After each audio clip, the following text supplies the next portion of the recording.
내일은 무슨 날일까요, 여러분? 화요일 아니야? 네, 그래 화요일 맞아요. 그런데 내일이 이제 정치권에서는 특히 국민의힘의 전당대회가 열리는 날이고 굳이 오늘 말하면 D-1인데 지금 국민의힘 당권자들 오늘 하루 앞두고 막판 행보가 어떻게 될지 주말 예산이 어떻게 있을지 궁금합니다. 허주 변호사님. 네, 투표 마감이 오후 6시거든요. 지금 채 2시간이 남지 않았어요. 그럼 마지막까지 투표도 독려하고 지지도 호소해야 될 거 아니에요. 직전 전당대회보다 지금 투표율이 낮다라는 얘기들이 나오고 있어서 저조한 투표율이 과연 어느 진영에 유리할 것이냐. 일단 지금은 아직까지는 시간이 남아있기 때문에 각자 아전인수격, 동상이몽격으로 해석을 하는 그런 분석들이 나오고 있는 상황인데요. 네. 전당대회 주자들 행보를 한번 살펴보면 나경원, 원희룡 후보는 영남권 당 최대 지지 기반이죠. 여기를 찾았고요. 그리고 윤상현, 한동훈 후보는 중도층, 청년층이 많은 수도권을 찾아서 지지를 호소를 했습니다. 당권 주자들 한동훈 후보를 공격하는 그 내용들은요. 제3자 추천 최상병 특검법 제안, 또 패스트트랙 관련 마지막 그 나경원 후보와 관련된 그 발언들 이런 것들이 지금 당심에 굉장히 막 흔들림을 주고 있다 막 이런 얘기들이 나오고 있어요. 네. 그 부분을 공격 포인트 삼아서 계속해서 얘기를 하고 있는 상황이고 한 후보는 이걸 완전히 네거티브 공세로 규정을 하면서 화합해야 된다 이런 강조 메시지를 내면서 사실상 1차에서 우리가 끝났다라는 취지의 얘기들을 하면서 대세론 붙이기에 나선 모양새입니다. 지금까지는 언론들도 각종 여론조사 등을 이 근거로 들면서 어대한이라는 표현을 썼잖아요. 어차피 당대표는 한동훈, 어대한 이런 표현을 썼는데 야, 그런 표현 하지 마라. 그대 나가 있다? 그대 나를 강조한 후보가 있어요. 그대 나? 무슨 말일까요? 직접 들어보시고 이어가 보도록 하겠습니다. 요새는 어대한이 아니라 누가 이러시던데요. 그대 나라고. 그래도 대표는 나경원. 방송 토론회가 끝나고 눈물을 흘렸다는 보도가 있습니다. 뭐 제가 그 분노의 말씀 눈물이죠. 드릴 건 없고요. 저는 마음속으로는 통곡하고 싶었습니다. 사실은 일부러 그렇게 했다고 봐요. 그건 뭐냐면 법무부 장관은 민간인의 청탁을 들어줄 수 없습니다. 공정해야 됩니다. 이런 걸 강조하고 싶으신 거거든요. 네. 그게 뭐냐? 저는 그게 바로 이미지 정치라고 생각합니다. 본인 이미지만 중요한. 근데 지금 우리가 그렇게 본인 이미지를 위해 한가로운 상황이 아니다. 지금 라디오 인터뷰 진행자의 질문을 보면 방송 토론회 끝나고 대기실에서 눈물을 흘렸다던데요? 라고 묻잖아요. 바로 나경원 후보가 토론이 끝나고 눈물을 흘렸다는 그 방송 토론회 이 장면 보시고 이어가 보도록 하겠습니다. 나경원 대표님은 당시에 당직도 아니셨고요. 개인 차원에서 저한테 부탁하신 거였잖아요. 그게 개인 차원입니까? 저는 그게 개인 차원입니까? 제가 제 것만 빼달라 그랬습니까? 한동훈 후보 똑바로 말하세요. 개인 차원이라고요, 제가? 제 거를 빼달라 그랬습니까? 네? 저를 이렇게 모욕하실 수 있습니까? 이렇게 저를 모욕하는 것, 아니 똑바로 말씀하세요. 똑바로 말씀하세요. 제가 개인 차원의 부탁이라고요? 저는 오늘 또 다른 충격이네요. 끝까지 개인 차원의 부탁이라 하면서 이게 법무부 장관으로서 들을 수 없다. 정말 후회하시는 날이 올 거라고 생각합니다. 박성배 변호사님, 사실 저 토론회를 직접 당시에 보신 분도 계시지만 나중에라도 그 보도를 통해서 보신 분들도 와, 나경원 후보의 저런 모습, 욱하는 모습 진짜 처음 보는 것 같다. 그리고 지금 여러분 혹시 미세하게 들으셨어요? 저 토론회 때도 원희룡 후보한테 뭔 얘기하면서 울컥하는 게 막 느껴졌습니다. 앞서 발생했던 패스트트랙 공소 취소 요청 사건, 이 사건에 대해서 이 방송 토론회 이전에 한 후보가 사과를 한 바가 있긴 합니다. 일단은 방송 중에 준비 없이 당내 분란을 일으킬 수 있는 사안을 꺼내든 것, 나아가서 이 패스트트랙 공소 제기 사건은 여당에게는 상당히 아픈 기억인데 공감하지 못하는 듯한 모습을 보인 그 자체에 대해서 사과를 한 바가 있습니다. 그렇지만 방송 토론회에서의 한 후보의 모습을 보면 나 후보가 법무부 장관이던 자신에게 공소 취소를 요청한 것, 그 자체는 매우 부적절하다. 그 입장은 자신은 굽힐 의사가 없다는 대목을 보여주는 것 같습니다.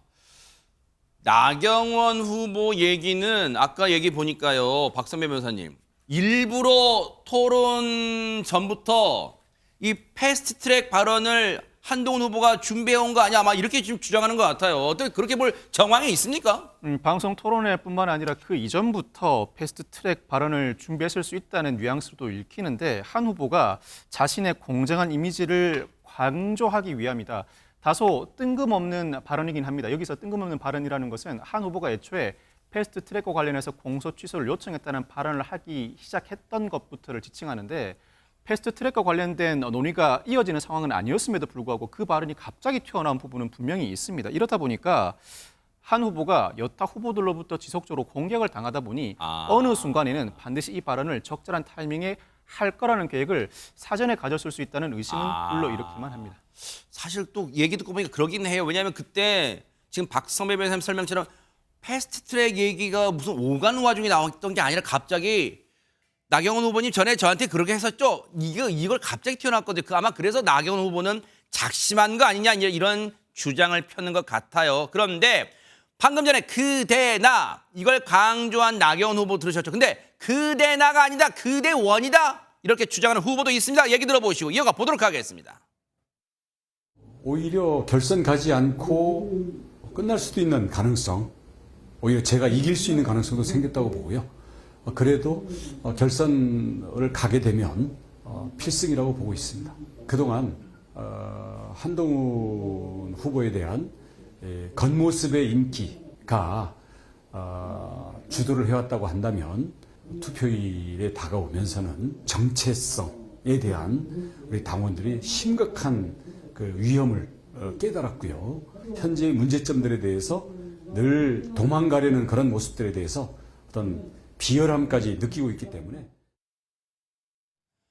최진봉 교수님, 예. 나경원 후보와 원희룡 후보의 그 공통점 뭐 그대나 그대원 뭐 이렇게 합니다만 어쨌든 공통적인 메시지는 어대하는 깨졌다 뭐 이런 거예요?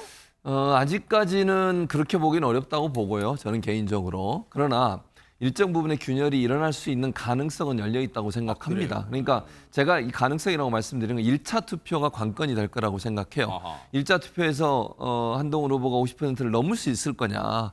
지금의 여론조사 결과들로만 보면 그럴 가능성이 높은 상황인데 사실은 이번에 이제 그 한동훈 후보가 공개했던 폭로했던 나경원 후보의 청탁 관련된 문제, 이 문제가 일단 판을 흔드는 건 분명해요. 왜냐하면 이 문제는 저는 한동훈 후보 말이 맞다고 생각하는 사람이에요. 기본적으로 법무부 장관이 그런 청탁 받아주면 안 됩니다. 그리고 그런 청탁을 일반인이 해서도 안 되는 것이고요. 그건 법적으로 큰 문제입니다. 그런데 문제는 TK나 아니면 극렬하게 이제 국민의힘을 지지하는 분들 입장에서는 이거는 해당행위라고 볼 수 있어요. 이런 문제가 TK 지역이나 아니면 아주 강성 국민의힘 지지층 이런 쪽에서는 마음을 바꿀 가능성도 있다고 보여지거든요. 그래서 이런 부분들이 얼마나 영향을 미치느냐는 아직까지는 나온 게 없어요. 그런데 그럼에도 불구하고 이게 일정 부분의 그 어대한이라고 하는 큰 흐름에 일정 부분 균열을 일으켰다. 이게 과연 얼마까지 균열이 더 커질 거냐 하는 부분은 조금 지켜봐야 되는데 오늘 이제 결선이 나잖아요, 결과가. 그래서 오늘 집중적으로 봐야 될 것은 50%를 넘느냐 못 넘느냐인데 50%를 못 넘었을 경우에는 조금 위험해질 수 있다고 봐요, 저는. 그러나 오늘 뭐 한 후보가 만약 50%를 넘어버리면 이제 끝나는 거니까. 근데 이건 지금 현재로서는 여론조사 결과가 발표된 게 없으니까 이게 정말 그만큼의 파괴력이 있는지는 모르겠어요. 다만 저는 조심스럽게 전망을 해보면 어대안의 틀은 지속되고 있다고 보고요. 다만 이 막판에 며칠 동안 있었던 이 폭로 사건이 어느 정도까지 균열을 일으켰는지는 조금 궁금하게 봐야 되는 대목이 아닌가 이런 생각이 듭니다. 그럼에도 여전히 분위기는 어대한이라고 주장하는 이 후보는 아주 여유롭게, 비교적 여유롭게 이런 메시지를 발표했습니다. 얘기 들어보시고 이어가 보도록 하겠습니다. 상대방이 인신공격성 발언들을 계속 하더라도 저는 국민 여러분, 당원 여러분들과 함께 미래로 가겠습니다. 그리고 화합하겠습니다. 갑자기 가해자가 강제로 화해하자 그러시는 것 같아서 좀 당황스럽습니다. 유인경 평론가님, 이게 진짜 노랫말 가사가 웃고는 있지만 나경원 후보의 말에 가시가 놓친 게 일단 표현도 조금 격한 표현, 가해자, 물론 비유의 표현입니다만 가해자가 지금 이렇게 지금 화해하자고 하는 거 다 좀 당황스럽다는 거예요. 예, 그래서 정치 내공은 대단한 것 같습니다. 왜냐하면 뭐 울기도 하고 마음속 통곡을 했다고 하면서 또 기자들 앞에서 저렇게 웃을 수밖에 없는. 근데 이제 그런 마음을 말이 아니라 이제 글로 표현을 했습니다. 나경원 후보가 페이스북에 이제 글로 표현을 했는데요. 한 후보가 말하는 화합은 가해자가 꺼내는 갑툭튀, 갑자기 툭 튀어나온 발언이고 화합일 뿐이다. 화합이 가능하려면 먼저 신뢰가 있어야 된다라고 이제 신뢰를 강조했고요. 네. 여기에 이제 맞받아서 원희룡, 어대원이라고 그러나요? 뭐 나대원이라고 그러나요? 요망상이긴 그대원, 하지만 예, 거짓말로 나 후보를 비난한 건 인신공격이 아닌가? 동지의식조차 없는 사람이 꿈꾸는 미래는 자기만의 미래다라고 이제 페이스북을 통해서 밝혔는데요. 네. 사실은 당대표를 뽑는 거는 팬덤이나 인기로 되지 않지만 국민의힘 당원들도 마찬가지겠지만 그분들이 쓰시는 언어 하나? 태도 하나? 이런 데에서도 굉장히 마음이 왔다 갔다 하거든요. 네. 최 교수님처럼 마지막까지 좀 정치인다운 어른다운 모습을 좀 보여줘야 2학기에 일어나는 초등학교 반장 선거에도 영향을 미치지 않을까 생각합니다. 그런데 세상에서 가장 재밌는 구경 중에 하나가 뭐예요? 싸움 구경이잖아요. 지금 국민의힘의 전당대회 뭐 진흙탕 싸움이다 이런 표현도 언론들이 합니다만 이걸 관전자 입장에서 보는 이 사람은 한동훈 후보를 약 올리는 걸까요? 도와주려는 걸까요? 근데 이 사람이 누구였냐? 과거 이 당의 대표까지 했던 사람이에요. 얘기 들어보시고 이어가 보도록 하겠습니다. 윤석열 대통령을 이해한 데 있어가지고 통상적인 방식으로 하면 안 되거든요. 사실 대선하고 지방선거를 이긴 다음에 당대표한 난리치는 것도 굉장히 희귀한 케이스거든요. 웃긴 거 하나 얘기 드릴까요? 예. 지선 크게 이기고 나니까 그 다음에 윤핵관 의원님들이 저한테 그렇게 저녁 약속 잡다고 전화 많이 왔습니다. 예, 비싼 밥 사주시고 이랬어요. 예, 많이 얻어먹었습니다. 그런데도 한 1, 2주 있으니까 또 일을 벌이시는 게 대통령이더라고요. 그러니까 저는 아마 한동훈 위원장이 되면은 뭐 축하난 같은 거 보내주고 그 다음에 한 일주일 있다 시작할 겁니다. 마지막에 그 말이 귀에 쏙 들어옵니다. 최재만 교수님, 예. 한동훈 후보가 당 대표가 만약에 된다면 축하란을 일단 보내준 다음에 한 일주일 있다가 막 흔들 것이다. 뭐 이런 얘기를 하고 있네요. 그러니까 이제 본인이 경험했던 얘기를 하는 거잖아요. 본인이 대표 때 경험했던 일이에요. 본인도 물론 일주일만 일어난 건 아니지만 이준석 대표가 사실은 선거 승리하고 나서 계속 대표를 해왔는데 사실 흔들어서 결국 쫓겨난 거죠. 그건 뭐 명확한 사실이고요. 그건 이제 친윤 쪽에서 그렇게 한 건 뭐 그거는 부인할 수 없는 사실이라고 생각합니다. 다만 이제 한동훈 후보가 만약에 당선이 될 대표가 됐을 때 그렇게 할 거냐? 그것도 일주일 만에 그건 저는 아니라고 보고요. 그러니까 이럴 수는 있어요. 이제 만약에 한동훈 후보가 대표가 돼서 대표 역할을 하면서 어떤 모습을 보이느냐를 지켜볼 것 같아요. 제가 볼 땐 그렇습니다. 그러니까 윤석열 대통령 입장에서 대표 선출되자마자 흔들고 그렇게 하면 본인한테도 안 좋아요. 그리고 지금 현재 보면 대통령 지지율이 이렇게 높지 않잖아요. 그리고 여러 대통령과 가족에 대한 논란들이 많기 때문에 이거를 쉽사리 당대표를 새로 선출된 당대표를 흔들어서 뭔가 타격을 주려고 했을 때 그것이 부메랑이 돼서 본인한테 돌아올 수도 있어요.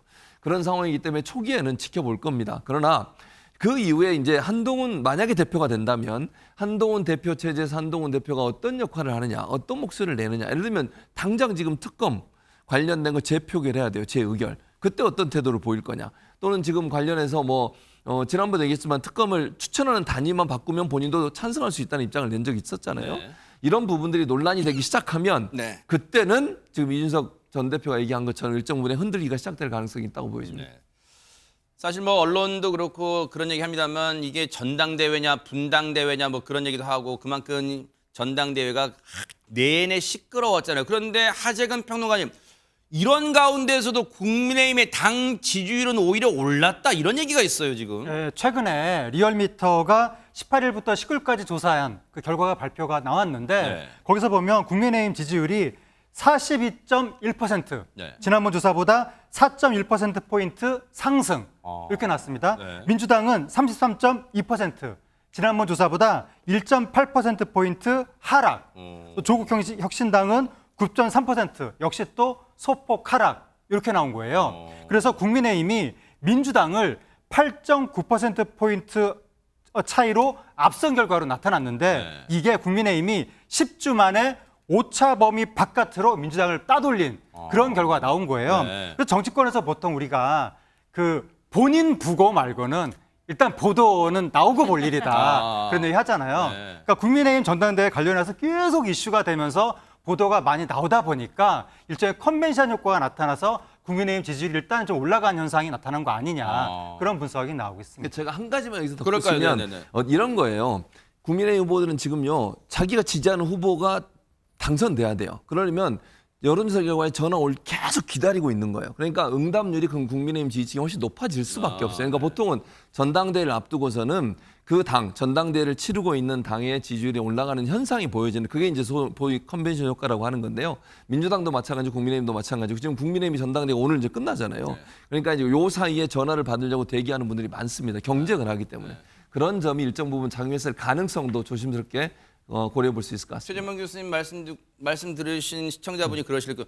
지금 민주당도 경선하잖아요. 그러실 것 같은데 어쨌든 그 얘기는 여기까지 할게요. 어쨌든 지금 국민의힘 지지율이 올라가고 있는 여론조사가 있었다. 내일 이제 뚜껑을 열어보면 어떤 결과가 나올지 한번 지켜보도록 하겠습니다.